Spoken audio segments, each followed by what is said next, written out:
I'm running my ads on maximize conversion value now. Okay. Google is suggesting to move to ROAS and increase my budget to double. Okay. Is it a good idea to implement this suggestion? If I will do this, can I keep my ROAS higher than what Google is suggesting? Now my ROAS is 140%. Can I keep it to 200? Okay. So a couple of things you need to take into account. The first question you made or comment you made is Google is suggesting you move to ROAS and increase or double my budget. If you are positive on your ad spend, or you are making a profit on your campaigns, and you have the capacity to get more sales or leads, then yes, you absolutely increase the budget. That's how you will grow your business.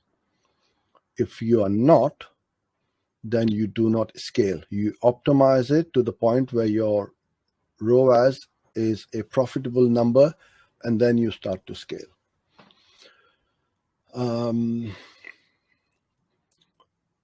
So you are saying that now my ROAS is 140 and I keep it or change it to 200.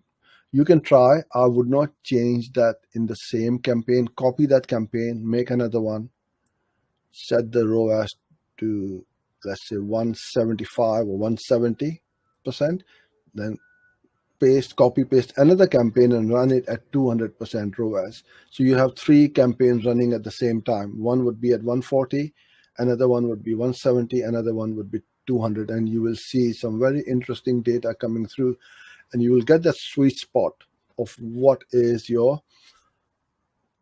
perfect ROAS figure, where you are getting that number or the ROAS number, as well as scaling the campaign and Google is spending.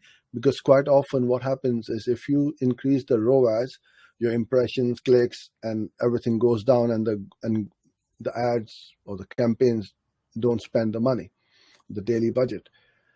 And this is why it is advisable that you need to find that sweet spot. And if 140 is running fine, and you can keep increasing the budget every day by 15% or so, and it keeps on spending, you keep on increasing it, and you keep on scaling it, because 140%, if it is profitable, keep growing. Now, some of you may say, well, 140% is not very high. Well, you don't know, I don't know what the product is and what is the customer lifetime value. So you probably have worked out that every time you get a customer, they come back 3 or 4 times or 5 times in the next few months. So someone cannot make a judgment on this, neither can I. So 140 is fine, then you keep scaling.